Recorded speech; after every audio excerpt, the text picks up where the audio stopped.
ఆచి చికెన్ మసాలా. మాజీ ఐపీఎస్ వినయ్ రంజన్ ఇంటి సమీపంలో ఉన్నాము. ఒకసారి నా వెనక భాగంలో ఇంటిని పరిశీలిస్తే ఇదే ఇంట్లో తన భార్య హత్యకు గురైనటువంటి ఘటన ఒక్కసారిగా వెలుగులోకి రావడంలో తీవ్ర సంచలనానికి దారితీసింది. పోలీసు ఉన్నతాధికారులు అందరూ కూడా ఇక్కడికి చేరుకొని హత్య ఎలా జరిగింది, ఎవరి ఇన్వాల్వ్మెంట్ ఉంది, ఎవరెవరు దీంట్లో ఇన్వాల్వ్ అయి ఉన్నారంటూ కూడా ఆ వివరాలన్నీ కూడా సేకరిస్తూ ఉన్నారు. మన చాలా దగ్గర ప్రాంతం నుంచి మనము ఇంట్లో ఉన్నటువంటి సిచ్యువేషన్ని పరిశీలిస్తూ ఉన్నాము. ఇక్కడ హత్య జరగడానికి కొన్ని మైనస్లు ఎక్కువగా కనబడుతూ ఉన్నాయి. ఎందుకంటే ఇది పబ్లిక్ పార్క్. ఈ పబ్లిక్ పార్క్లో నుంచి ఇంట్లోకి వెళ్ళేందుకు ఒక గేట్ని ఇక్కడ ఏర్పాటు చేయడం జరిగింది. ఆ గేట్ని మనం చూస్తున్నాము. ఐపీఎస్ వినయ్ రంజన్ ఇంటికి ఈ పబ్లిక్ పార్క్లో వెళ్ళేందుకు ఒక బ్లాక్ గేట్తో పాటు పక్కన ఉన్నటువంటి గేట్ నిత్యం ఓపెన్గా ఉండడంతో ఈజీగా ఈ హత్య జరిగింది అనే దానికి మాత్రం పోలీసులు ఈ సాక్ష్యాధారాలు సేకరిస్తూ ఉన్నారు. పోలీసు ఉన్నతాధికారులందరూ కూడా ప్రస్తుతం ఇంట్లోనే ఉన్నారు. అందరూ కూడా మాజీ ఐపీఎస్ వినయ్ రంజన్ కోసం ఎదురు చూస్తూ ఉన్నారు. బెంగళూరు నుంచి బయలుదేరినటువంటి వినయ్ రంజన్ మరి కాసేపట్లో ఇక్కడికి చేరుకున్న తర్వాత ఈ హత్యకు సంబంధించినటువంటి వివరాలన్నీ కూడా పోలీసులు వివరించబోతూ ఉన్నారు. మనము ఇంటిని పరిశీలిస్తాం. నా తర్వాత రైట్ సైడ్ చూద్దాం ఒకసారి. ఇంటి పక్క గోడకి ఆనుకొని ఒక లోయలా కనబడుతూ ఉంది. ఈ ప్రాంతం అంతా కూడా అప్పట్లో గుట్టలు ఉండేటువంటి ప్రాంతం. మొత్తం లోయల డౌన్లో బండరాళ్ళు ఉన్నటువంటి పరిస్థితి. ఇదంతా పబ్లిక్ పార్కు. ప్రభుత్వం ఇక్కడ వాకర్స్ కోసం కేటాయించినటువంటి స్థలం. ఆ స్థలంలో పబ్లిక్ ఎక్కువగా వాకింగ్ కోసం కానీ, కొంత రిలాక్సేషన్ కోసం కానీ, యోగా కోసం కానీ ఈ ప్రశాసన్ నగర్కి చెందినటువంటి కాలనీ వాసులందరూ కూడా ఈ ప్రాంతానికి వస్తుంటారు. ఈ పార్క్లో నుంచి డైరెక్ట్గా ఇంట్లో వెళ్ళేందుకు యాక్సిస్ ఎక్కువగా కనబడుతూ ఉన్నాయి. 99% హత్య జరగడానికి ప్రధాన కారణం ఇంట్లోకి ఈజీగా వెళ్ళడానికి ఉన్నటువంటి వే. ఆ వే మనకు కనబడుతుంది. ఈ చిన్న బ్లాక్ కలర్ గేట్లో నుంచే ఇంట్లో పనిచేసేటువంటి కల్పన ముగ్గురి సహాయం తీసుకొని ఆ ముగ్గురిని ఇక్కడి నుంచి లోపలికి తీసుకెళ్ళి పైన పిల్లలు ఉండగా కింది భాగంలో ఉన్నటువంటి తనుజ, అంటే మాజీ ఐపీఎస్ భార్య తనుజను హత్య చేశారు అనే కేసుకు సంబంధించి ముగ్గురు నిందితులు ఈ గేటు వైపు నుంచే లోపలికి వెళ్ళి ఈ హత్యకు పాల్పడ్డారనేది కూడా పోలీసులు ఒక నిర్ధారణకు రావడం జరిగింది. పైన కనబడుతున్నటువంటి వారందరూ కూడా కుటుంబ సభ్యులు, ఇంట్లో పనిచేసేటువంటి మేట్స్ అందరినీ కూడా వివరాలు తెలుసుకుంటూ ఉన్నారు పోలీసులు.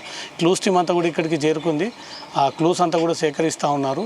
కుటుంబ సభ్యులతో కూడా మాట్లాడి ఆ వివరాలన్నీ కూడా సేకరిస్తూ ఉన్నారు. ప్రస్తుతం మనకు ఇంట్లో పై భాగంలో కనబడుతున్న వారందరూ కూడా క్లూస్ సేకరిస్తున్నటువంటి టీము కుటుంబ సభ్యులతో మాట్లాడి ఎన్ని గంటలకు మీరు చూశారు, ఎప్పటి వరకు మీ తల్లిని మీరు దగ్గర నుండి చూశారు, చివరిసారిగా ఎప్పుడు మాట్లాడారు, ఏ విషయం పైన మాట్లాడారు అంటూ కూడా ఆ వివరాలన్నీ కూడా సేకరిస్తూ ఉన్నారు. ఆ తర్వాత వీళ్ళు ఎక్కడి నుంచి వచ్చారు, ఎటువైపుగా వెళ్ళారనే ఎవిడెన్స్ పోలీసులు కలెక్ట్ చేస్తూ ఉన్నారు. ఎగ్జాక్ట్ నేను నిలబడ్డటువంటి ఈ ప్రాంతంలో నుంచే ఈ దుండగులు కల్పన సహాయం తీసుకొని లోపలికి వచ్చి దోపిడీకి పాల్పడ్డట్టుగా తెలుస్తుంది.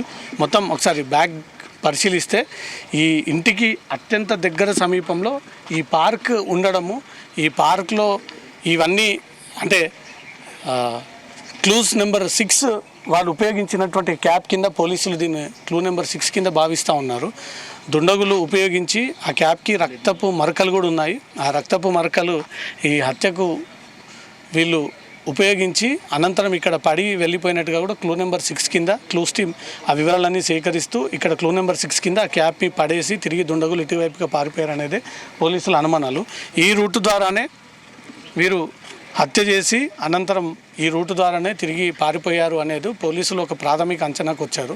ఇప్పటికే క్లూస్ టీమ్స్ అన్ని కోణాల్లో ఈ కేసుకు సంబంధించినటువంటి వివరాలను కూడా సేకరించడం జరిగింది. ఈ ప్రాంతం ద్వారా వచ్చి ఇది మెయిన్ ఎంట్రీ. ఈ మెయిన్ ఎంట్రీ నుంచి వస్తే వ్యక్తులు గుర్తుపడతారు అనే ఒక ఆలోచనతోటి ఇదే పార్క్కి వెనక గేట్ ఉంది. ఆ వెనక గేటు ద్వారా వీళ్ళు లోపలికి ప్రవేశించి ఇంట్లోకి వెళ్ళి ఈ హత్య చేసి ఉండవచ్చు అనేది మాత్రం పోలీసులు భావిస్తూ ఉన్నారు. బ్యాక్ సైడ్ గేట్ ద్వారానే దుండగులు లోపలికి ప్రవేశించారు. ఆ బ్యాక్ సైడ్ గేట్ని కూడా మనం ఒకసారి పరిశీలిస్తే ఈ స్టెప్స్ ద్వారా కిందికి వెళ్ళిన తర్వాత ఎగ్జిట్ గేట్ ఒకటి చిన్నది ఈ పార్క్కి ఏర్పాటు చేయడం జరిగింది.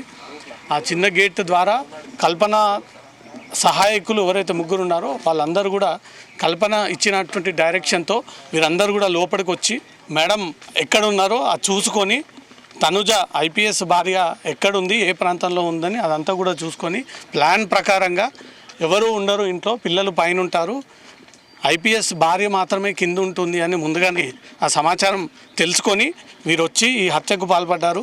హత్యకు పాల్పడేటప్పుడు శబ్దం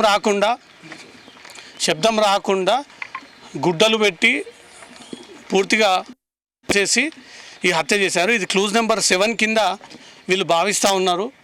ఇక్కడ ఉపయోగించినటువంటి మాస్క్ దుండగులు ఇంట్లో సీసీటీవీ కెమెరా గుర్తుపట్టకుండా ఈ మాస్క్ని ఉపయోగించుకొని దుండగుడు ఇటు వచ్చి ఈ హత్యకు పాల్పడి ఉండవచ్చు అనేది కూడా క్లూజ్ నెంబర్ 7ని మాస్క్ కిందికి భావించి ఆ మాస్క్ అక్కడ పడిపోయినటువంటి వెంటనే దాన్ని క్లూజ్ నెంబర్ 7 కిందికి భావిస్తూ ఉన్నారు. ఈ రూటు ద్వారానే దుండగులు ఈజీగా ఇంట్లోకి వచ్చారు. పార్కుకి అత్యంత దగ్గర ఆనుకొని ఉన్నటువంటి ప్రాంతం కాబట్టి పార్కులోకి వచ్చినటువంటి ప్రతి ఒక్కరూ ఈజీగా ఇంట్లోకి వెళ్ళే విధంగా మధ్యలో ఒక చిన్న గేట్ ఏర్పాటు చేయడం జరిగింది. ఆ గేట్ లోపల నుంచే కల్పన వారికి ఇచ్చినటువంటి ఇండికేషన్ తోటి మిగతా దుండగులంతా కూడా ఈ లోపలికి వచ్చినట్టుగా కనబడుతోంది. ఇదంతా వాకింగ్ జోన్. ఇది పబ్లిక్ ఎక్కువగా వాకింగ్ కోసం ఈ ఏరియాని ఉపయోగిస్తూ ఉంటారు. అటువైపు రోడ్డుకి ఇటువైపు రోడ్డుకి కాలనీ వాకర్స్ ఎక్కువగా ఈ ప్రాంతాన్ని ఉపయోగిస్తూ ఉంటారు. ఈ ప్రాంతం అంతా కూడా ఒక సొసైటీ పార్క్ కిందకి ఏర్పాటు చేసి ఆ పార్క్ వాకింగ్ జోన్ కోసం ఉపయోగిస్తుంటారు. ఈ బ్యాక్ గేట్ ద్వారా ఈ దుండగులు వచ్చారనే దానిపై పోలీసులు అనుమానాలు వ్యక్తం చేస్తూ ఉన్నారు. చాలా ఈజీగా లోపలికి వచ్చి దీని ద్వారా వెళ్ళి మాజీ ఐపీఎస్ ఇంట్లోకి వెళ్ళి తన భార్య ఎక్కడుంటుందని ముందుగానే రెక్కీ చేసుకొని ఈ హత్యకు పాల్పడ్డన్నట్టు కూడా పోలీసుల ఇన్వెస్టిగేషన్లు ఇప్పటివరకు వెలుగులోకి వచ్చింది. ఇది రోడ్డుకి దగ్గర సమీపంలో ఉన్నటువంటి బ్యాక్ గేట్. ఇది ఈ బ్యాక్ గేట్ ద్వారానే ఇది నిత్యం 24 అవర్స్ ఓపెన్లో ఉండేటువంటి గేట్. ఈ గేటు ద్వారానే కల్పన ఆ ముగ్గురు నేపాలీ దుండగులకు ఇన్ఫర్మేషన్ ఇవ్వడము, ఆ ఇన్ఫర్మేషన్ ప్రకారంగా ఈ బ్యాక్ గేట్ నుంచి మెల్లగా నడుచుకుంటూ వెళ్ళి ఆ గుట్టల ప్రాంతంలో మెట్లు సహాయంతో పైకెక్కి డైరెక్ట్ మాజీ ఐపీఎస్ ఇంటికి ఉన్నటువంటి గేటుని తొలగించుకొని ఆ లోపలికి వెళ్ళి తనుజ మాజీ ఐపీఎస్ భార్యని హత్య చేసి హత్యకు ముందు నోట్లో గుడ్డలు పెట్టి కాళ్ళు చేతులు కట్టేసి తను ఊపిరి ఆడకుండా హత్య చేశారనేది మాత్రం పోలీసుల ఇన్వెస్టిగేషన్లో బయటకు వచ్చింది. ఈ రూట్ మ్యాప్ని అంతా కూడా ఇప్పటికే పోలీసులు పూర్తిగా సర్చ్ చేశారు. ఆ ఎవిడెన్స్ అంతా కూడా కలెక్ట్ చేశారు. Finger prints, foot prints, CCTV కెమెరాలు, టెక్నికల్ సైంటిఫిక్ ఎవిడెన్స్ అంతా కూడా సేకరించి 24 గంటల్లో నేపాలీ గ్యాంగ్ని త్వరలో అరెస్ట్ చేస్తామంటూ మాత్రం పోలీసులు ఇప్పటికే ప్రకటించడం జరిగింది. इतना मालूम नहीं हुआ, मैं काम छोड़ के गया 7 महीना हुआ इधर। दिवाली यहाँ पे नहीं मनाई थी, मैं गांव को मनाई थी दिवाली। नहीं आपको कल्पना कितने दिन से कैसा पहचाना? ओके उसका या 10 महीना या 9 महीना हुआ, ज़्यादा तो नहीं हुआ, एक साल नहीं पुगा उसको। ओके, 1 साल से आपको पहचान है? नहीं आपका गाँव वाला है? आपका गाँव वाले हैं? मेरे गांव से 2 दिन लगते हैं उसके गांव जाने के लिए। कौन सा गाँव है आपका? कौन उसका पहाड़ ये लगा है, मेरा कैलाली है, वो धनगढ़ी काठमांडू बोलते हैं ना, उसके नजदीक है। कुछ रिश्तेदार है आपका? इधर देखो, इधर कुछ भी नहीं होता, तुम्हारा कुछ भी नहीं होता, तुम बोलो गाँव पर। नहीं आप ही लाया इधर काम पे लगा? काम को तो मैं लगाई थी, वही मेरा गलती हो गया साहब, वही बहुत बड़ा गलती कर लिया। कब लगाए थे आप काम पे? दिवाली से पहले लगाई थी। उससे पहले कहाँ थी तू? आप ही पुणे में थी, पुणे में। पुणे में करे तो इधर पका बुलाइए अब। अब बुला के पका इससे जाओ। पहले आप ही काम मैं करता नहीं था? बुलाई, मैं कल्पना करती का प्लेस में?